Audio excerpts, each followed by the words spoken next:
నమస్తే. ఒక హిందుత్వ ద్వేషి చాలా ఏళ్లకు బంగ్లాదేశ్ గడ్డ మీద అడుగుపెట్టాడు. బంగ్లాదేశ్ ప్రధాని కావాలని కలలు కంటున్నాడు. సరిగ్గా 2 నెలల ముందు ఎన్నికలకు 2 నెలల ముందు 17 ఏళ్ల తర్వాత స్వదేశంలో అడుగుపెట్టాడు బంగ్లాదేశ్ నేషనలిస్ట్ పార్టీ తాత్కాలిక అధ్యక్షుడు తారిక్ రెహమాన్. ఈ 60 ఏళ్ల తారిక్ను పార్టీ అభిమానులు, కార్యకర్తలు యువరాజు అని పిలుచుకుంటారు. మన దగ్గర కూడా ఇప్పుడు 50 ఏళ్ళైన రాహుల్ గాంధీని యువ నాయకుడు, యువరాజు అంటారు కదా. అట్లా 60 ఏళ్ల తారిక్ రెహమాన్ అక్కడి వాళ్ళకి, ఆ పార్టీ వాళ్ళకి యువరాజు అనమాట. అట్లా ఫిబ్రవరిలో ఎన్నికలు జరగనున్నాయి బంగ్లాదేశ్ పార్లమెంట్కి. దీంతో ఆయన ఇప్పుడు స్వదేశానికి వచ్చాడు 17 ఏళ్ల తర్వాత. ఇంతకాలం ఆయన లండన్లో గడిపాడనమాట. భార్యతో పాటు భార్య డాక్టర్ జుబైదా రెహమాన్, కుమార్తె జైమా రెహమాన్తో ఆయన దేశానికి వచ్చాడు. మొన్ననే కొద్ది రోజుల క్రితం లండన్లో ఉండి ఒక ప్రకటన చేశాడు ఆయన. నేను 25వ తేదీని దేశానికి వస్తున్నాను, తిరిగి వస్తున్నాను. ఎవరు కూడా విమానాశ్రయానికి రావద్దని కోరుతున్నా. నా అభ్యర్థనను అంటే నా అప్పీల్ని ఎవరు గౌరవించకపోయినా గౌరవించని వాళ్ళు పార్టీని, దేశాన్ని గౌరవించనట్టే అని డిసెంబర్ 16న లండన్ నుంచి ఒక కార్యక్రమంలో పాల్గొని అక్కడి నుంచి ప్రకటించాడనమాట. తన అభ్యర్థనని కాదని ఎవరన్నా వస్తే వాళ్ళు తమ స్వప్రయోజనాల కోసమే పనిచేస్తున్నట్టు నేను భావిస్తాను. ఓవర్ అనిపిస్తుంది కదా, అట్లనే అన్నాడు ఆయన. అయితే ఆయన అట్లా చెప్పినా సరే బంగ్లాదేశ్ నేషనలిస్ట్ పార్టీ తమ యువరాజా కోసము దేశ రాజధానితో పాటు ఇతర ప్రాంతాల్లో ర్యాలీలు, స్వాగత కార్యక్రమాల కోసం విస్తృతంగా ఏర్పాట్లు అయితే చేసేసింది ఇప్పటికే. మాజీ సైనికాధికారి, ఒకసారి అధ్యక్షుడిగా పనిచేసిన జియావుర్ రెహమాన్, 3 సార్లు ప్రధానిగా పనిచేసిన బేగం ఖలీదా జియాల కొడుకితనమాట. పెద్ద కొడుకు. ఇంకో కొడుకు కూడా ఉండే, అరఫత్ రెహమాన్ అని ఇంకో కొడుకు ఉండే బేగం ఖలీదా జియాకు. అతను గుండెపోటుతో చనిపోయాడు. ఇప్పుడున్న ఏకైక కొడుకు ఇతనమాట. సైనికాధికారిగా పనిచేశాడు జియావుర్ రెహమాన్. అతని మరణం తర్వాత ఖలీదా జియా ప్రధానమంత్రి అయింది ఆ దేశానికి. 3 సార్లు అయింది తర్వాత కూడా. ఇక ఈ తారిక్ అనేవాడు దేశం తూర్పు పాకిస్తాన్లో ఉన్నప్పుడే పుట్టాడు. 1967లో. అప్పటికి ఇంకా బంగ్లాదేశ్ ఏర్పడలేదు. బంగ్లాదేశ్ ఏర్పాటు పూర్తిగా భారతదేశం పెట్టిన భిక్ష కదా. ఆ బంగ్లాదేశ్ స్వాతంత్రం కోసం 1000 మందిని మనం కోల్పోయినాం. సరే, ఆ చరిత్ర అంతా మీకు తెలుసు కదా. అంటే 1971 స్వాతంత్ర పోరాట సమయంలో ఇతని వయసు 3 ఏళ్ళు అనమాట. ఇతని గురించి ఇక బానిసలు, అభిమానులు చెప్పుకునే మాట ఏంటంటే అతి పిన్న వయసులో యుద్ధ ఖైదీ అయ్యాడు అని. ఎందుకంటే ఆ టైంలో ఆ సంక్షోభం సమయంలో వీళ్ళ ఫ్యామిలీని జైల్లో పెట్టారు కదా. అప్పుడు 3 ఏళ్ళ, మరి తల్లితోనే కదా ఉంటాడు 3 ఏళ్ళ పిల్లోడు అంటే, తల్లితో పాటు తను జైలుకి వెళ్ళాడు. అందుకని అతను ఒక రికార్డుగా, ఒక గొప్ప యోధుడిగా చెప్తూ దాన్ని ప్రస్తావిస్తారనమాట ఆ పార్టీ నాయకులు, ఆ పార్టీ కార్యకర్తలు, వాళ్ళ కుటుంబ అభిమానులు. అట్లా ఇంకా బంగ్లాదేశ్ వ్యవస్థాపకుడు షేక్ హసీనా తండ్రి, ఇప్పుడు మొన్న దిగిపోయిన షేక్ హసీనా తండ్రి షేక్ ముజిబుర్ రెహమాన్, వంగబంధు అంటారు.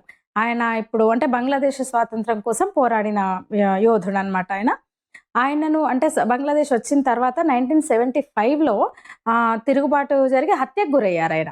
ఆ టైంలో ఇప్పుడున్న తారిక్ తండ్రి అంటే బేగం ఖలీదా జియా భర్త జియావుర్ రెహమాన్ అప్పుడు సైనికాధికారిగా ఉన్నాడు. ఇంకా అతను తిరుగులేని ఒక వ్యక్తిగా, నాయకుడిగా ఎదిగాడు అనమాట.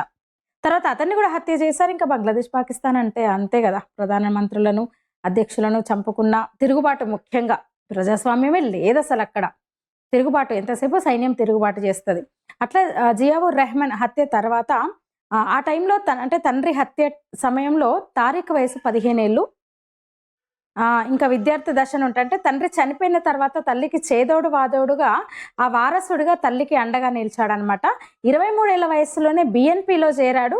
అయితే తన కెరియర్ మొత్తము విపరీతమైన ఆరోపణలు, వివాదాలు, అంటే లెక్కలేనంత అవినీతి ఆరోపణలు, ప్లస్ ఏమంటారు కుట్రలు పన్నడము, ఇంకా చాలా ఒక నేరాలకు సంబంధించి చాలా ఆరోపణలు ఉన్నాయన్నమాట. అయితే పార్టీ మాత్రం బంగ్లాదేశ్ నేషనలిస్ట్ పార్టీ అతన్ని గుర్తించింది. ఆ పార్టీ ఇంకా నెక్స్ట్ ఎవరు అంటే తదుపరి వారసుడు ఎవరు, ఖలీదా జియా లేదా పార్టీని నడిపేవాడు ఎవరంటే తారిక్ రెహమాన్ అనే ఎప్పటి నుంచో ఇంకా ఒక చర్చ జరిగింది. అతను ఫిక్స్ చేసుకున్నారు మా నాయకుడని. కాకపోతే అతను మాత్రం 17 ఏళ్ళు ప్రవాసంలోనే గడిపాడు. ఇక దోపిడీలు, హింసలు ఇవన్నీ చెప్పినా కదా, వీటన్నిటిలోని కూడా చాలా ఆరోపణలు, కేసులు ఉన్నాయి. పలుమార్లు ఈ కాలంలోనే 17 ఏళ్ల ప్రవాస జీవితంలో అతను ఉండగానే ఎన్నో కోర్టులు అతన్ని దోషిగా తీర్పునిచ్చినాయి అనమాట. ఇక 1991లో ఫస్ట్ తల్లి ఎన్నికల ప్రచారంలో కీలక పాత్ర పోషించిండు అన్నాడు అతను. 96-2000 వరకు అవామీ లీగ్ అంటే షేక్ హసీనా ప్రభుత్వం ఉంది మళ్ళీ. ఇంకా వాళ్ళిద్దరే కదా మెయిన్ ప్రత్యర్థులు. ఒకరు ప్రధానిగా ఉన్నప్పుడు, ఒకరు ప్రతిపక్ష నేత అట్లా ఉంటూ వచ్చేది. ఆ టైంలో ప్రభుత్వ వ్యతిరేక ర్యాలీలు నిర్వహించాడు దేశవ్యాప్తంగా కూడా షేక్ హసీనా ప్రభుత్వానికి వ్యతిరేకంగా. ఆ టైంలో అనేవాళ్ళు బేగం ఖలీదా జియా, షేక్ హసీనా వాజేద్ మధ్య వీళ్ళ అంటే వైరాన్ని పోరాటాన్ని బేగంల మధ్య యుద్ధం అనేవాళ్ళు అనమాట. ఇక 2000 సంవత్సరం మొదటి దశకంలో ఒక కీలక నేతగా అయితే ఎదిగాడు పార్టీలో. అంటే తల్లికి ఇంకా అంతా తానే అన్నట్టుగా ఉన్నాడు. చెప్పిన కదా ఆ టైంలో ఇంకా మరింతగా ఇంక ఈయనే నెక్స్ట్ మా నాయకుడు ఈయననే అన్నట్టుగా అన్న స్థితికి అతను ఎదిగాడు ఇంకా. అయితే ఆ టైంలో ఏర్పడ్డ కొన్ని గందరగోళ పరిస్థితులు అతని కెరీర్ని దెబ్బతీసినాయని చెప్పొచ్చు. 2007లో అవినీతి వ్యతిరేక ప్రచారం సందర్భంగా అరెస్ట్ అయ్యాడు అతను. 18 నెలలు జైల్లో ఉన్నాడు. 2008లో కొంతకాలానికి సెప్టెంబర్ 3న బెయిల్ వచ్చింది. అయితే ఆ టైంలో వైద్య చికిత్స కోసం అంటూ యూకేకి వెళ్ళి అప్పటి నుంచి కూడా తన కుటుంబంతో అక్కడే ఉంటున్నాడు. ఈ 17 ఏళ్ళు దేశం వైపు కన్నెత్తి చూడలేదు. ఆ టైంలోనే ఆల్రెడీ చెప్పిన కదా చాలా కేసుల్లో కోర్టులు దోషిగా నిర్ధారించినాయి అతన్ని. ఇక 2016లో మనీ లాండరింగ్ కేసులో బంగ్లాదేశ్ హైకోర్టు $2 మిలియన్ జరిమానా విధించింది. 2 మిలియన్ డాలర్స్ కాదు, 2 మిలియన్ టాకాల జరిమానా విధించింది. 7 ఏళ్ల జైలు శిక్ష కూడా విధించింది. ఇక 2003, 2007 మధ్య అతని సహచరుడు కలిసి $2.5 మిలియన్ సింగపూర్కు అక్రమంగా తరలించారనే ఆరోపణలు కూడా వచ్చినాయి అనమాట. ఆ విషయంలో కూడా కోర్టు ఇంకా చాలా కేసులు, ఒక్కటి కాదు చాలా కేసులు అతని మీద ఉన్నాయి. ఇక 2018 అక్టోబర్ 10న ఢాకా ప్రత్యేక కోర్టు అతనికి జీవిత ఖైదు విధించింది. 2004 ఆగస్టు 21న ఢాకాలో జరిగిన గ్రనేడ్ పేలుడుకు సంబంధించి అసలు సూత్రధారి, కుట్రధారి ఇతనే అని కోర్టు అతన్ని దోషిగా ప్రకటించింది. అసలు ఆ ఘటనలో 24 మంది చనిపోయారు. స్వయంగా ప్రధాని షేక్ హసీనా కూడా గాయపడ్డారనమాట. అయితే ఆశ్చర్యంగా అదే సంవత్సరం అంటే కొద్ది రోజులకే ఇంకా షేక్ హసీనా ప్రభుత్వం పడిపోవడం, బేగం ఖలీదా జియా మళ్ళీ ప్రధానమంత్రి అయింది. ఆ టైంలో మళ్ళీ హైకోర్టు అతన్ని నిర్దోషిగా ప్రకటించింది. బంగ్లాదేశ్ సుప్రీంకోర్టు కూడా అప్పీలేట్ డివిజన్ ఈ కేసులో తారిక్ ఇతరులను నిర్దోషులుగా ప్రకటిస్తూ హైకోర్టు ఇచ్చిన తీర్పును సమర్థించింది. ఇంక అప్పటి నుంచి అతను మరింత యాక్టివ్ అయ్యాడు. తల్లి కూడా ప్రధానమంత్రి అయిపోయింది కదా. ఇక అతనికి హిందువులన్నా, హిందుత్వాన్న పరమ ద్వేషం అని చెప్పొచ్చు. ఎంతసేపు సమయం దొరికితే చాలు హిందూ మత గ్రంథాలను కూడా అవమానిస్తుంటాడు. 2023లో ఫేస్బుక్లో లైవ్కి వచ్చి హిందూ మత గ్రంథాలు ఎలాంటి నైతిక బోధనలను అందించవు అని చెప్పాడు ఫేస్బుక్ లైవ్లో. అంతేకాదు షేక్ హసీనా ప్రభుత్వాన్ని పడగొట్టడం వెనుక సఫాదీతో సమావేశమయ్యానని ఒప్పుకున్నాడు అతను. మనం అనుకుంటాము బంగ్లాదేశ్ అంటే ఈ చిన్న చిన్న దేశాల్లో కుట్రకు ప్రభుత్వాలు పడిపోవడానికి కారణము అమెరికా డీప్ స్టేట్ అని మనం అనుకుంటాం కదా, అమెరికా ఆడిస్తుంది ఇదంతా అని. మొన్నటి నేపాల్ వరకు ఇట్లా అనుకున్నాం కదా. అయితే హసీనా ప్రభుత్వంపై తిరుగుబాటును అక్కడుండి ప్రేరేపించడమే కాదు, అందుకోసము అమెరికా సహకారం కూడా తీసుకున్నాడు అతను అని అతనే స్వయంగా ఒప్పుకున్న పరిస్థితి అనమాట. అమెరికా ప్రభుత్వ పెద్దలతో అతనికి అత్యంత సన్నిహిత సంబంధాలున్నాయి. అంతేకాదు భారతదేశ రక్షణ గూఢచార సంస్థ retired deputy director general major Gaganjit Singh 2004లో ఏప్రిల్లో ట్రక్కుల నిండా ఆయుధాలతో పట్టుబట్టాడు కదా చిట్టగంగులో. అయితే అతను కూడా చెప్పిన మాట ఏంటంటే బంగ్లాదేశ్ నేషనలిస్ట్ పార్టీ జమాత్ కూటమి భారతదేశంలోని మిలిటెంట్ వర్గాలకు ఈ ఆయుధాలు సరఫరా చేస్తున్నాయని అతను ఒప్పుకున్నాడు అనమాట స్వయంగా. మరొక అధికారి కూడా ఇండియా టుడేకి ఇచ్చిన ఇంటర్వ్యూలో ఇదే విషయం చెప్పాడు. హవా భవన్ అని పిలిచేవాళ్ళు, అంటే అప్పటి పార్టీ కార్యాలయం అనమాట, బిఎన్పి రాజకీయ కార్యాలయం. అప్పుడు చాలా యాక్టివ్గా ఉండేది. తారిక్ రెహమాన్ అతని అనుచరులతో సన్నిహిత సంబంధాలున్న కొంతమంది నేషనల్ సెక్యూరిటీ ఇంటెలిజెన్స్ NSI అధికారులతో కలిసి సమన్వయంతో పనిచేస్తున్నాడు. మిలిటెంట్లకు ఆయుధాలు అందినాయి, అందులో మధ్యలో ఇతని హస్తం కూడా ఉందని స్వయంగా అధికారులు అన్నమాట అనమాట, చెప్పిన మాట పలు ఇంటర్వ్యూలలో. ఎందుకంటే 2001లో 2006 మధ్య బిఎన్పి జమాత్ సంకీర్ణ ప్రభుత్వం ఉందన్నమాట. ఆ టైంలో ఈ హవా భవన్ కేంద్రంగా ఏమేం జరిగినాయో చాలా ఆరోపణలు ఉన్నాయి దాని మీద. ఒక నేరస్తుల బృందంతో కలిసి అప్పటి ప్రతిపక్ష నాయకురాలు షేక్ హసీనాపై గ్రనేడ్ దాడి చేశారు. ఆమె గాయపడ్డది. ఆ టైంలో 24 మంది చనిపోయారు. అందులోనే అతనికి దోషిగా శిక్ష విధించారని చెప్పాను కదా.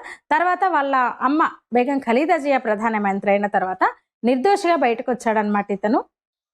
అంతేకాదు ఇంటర్ సర్వీసెస్ ఇంటెలిజెన్స్ ISS తో కూడా, అంటే లష్కరే తోయిబా ఉగ్రవాదులతో కూడా అనేక సమావేశాల్లో పాల్గొన్నాడు ఇతను. వాళ్ళతో సన్నిహితంగా ఉండేవాడు, వాళ్ళతో సమన్వయంగా పనిచేసేవాడని కూడా చాలా ఆరోపణలు ఉన్నాయి. అంటే పూర్తిగా భారతదేశ వ్యతిరేక హిందూ ఫోబిక్ నాయకుడు అనమాట. ఇప్పుడు ఇంకా బంగ్లాదేశ్ తిరిగొచ్చాడు. అసలు పరిస్థితి ఎలా ఉందో చూస్తున్నాం, నిన్న మొన్న చూస్తున్నాము. హిందువులను ఎట్లా టార్గెట్ చేస్తున్నారు, హిందువులను ఎట్లా ఊచకోతకొస్తున్నారు, ఎలాంటి హత్యాకాండకు అఘాయిత్యాలకు పాల్పడుతున్నారు. దీపు చంద్ర చూసినాం మనం ఆ హత్యోదంతాన్ని. అసలు మామూలు దాన్ని ఏమంటారు, కేవలం హత్య మాత్రమే కాదు, ఎంత దారుణంగా అది హత్య అంటారా?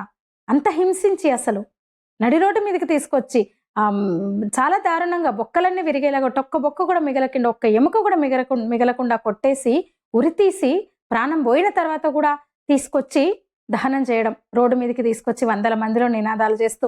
అలాంటి పరిస్థితులు బంగ్లాదేశ్లో ఇప్పుడు నిత్యకృత్యమైనాయి. మరొక అంటే పాకిస్తాన్ లాగా, పూర్తిగా పాకిస్తాన్ లాగా బంగ్లాదేశ్ మారబోతుంది. కొద్ది రోజుల క్రితం వరకు కొంచెం వాళ్ళకి మనం అనుకున్నాం, ఎందుకంటే మన భిక్ష మనం పెట్టిన భిక్ష, భారత్ పెట్టిన భిక్ష బంగ్లాదేశ్కు స్వతంత్రం అని. పర్లేదు బంగ్లాదేశ్తో మనకు సంబంధాలు బాగానే ఉన్నాయని అనుకున్నాం మనం కొద్ది రోజుల క్రితం. నిజంగా అలా ఉండేది కొంచెం. కానీ రాను రాను క్రమంగా భారత ద్వేషంతో ఆ దేశం రగిలిపోతుంది. హిందువుల మీద దాడులు చేస్తున్నారు, ఆలయాలను ధ్వంసం చేస్తున్నారు, రెచ్చిపోతున్నారు ఇస్లామిక్ ఏమంటారు జిహాదీ శక్తులు అక్కడ. మరి ఈ టైంలో మనం జాగ్రత్తగా ఉండాలి. ఎందుకంటే సరిహద్దు పక్కలో బల్లెం, అటొక బల్లెం ఇటొక బల్లెంను పెట్టి చచ్చారట్లా.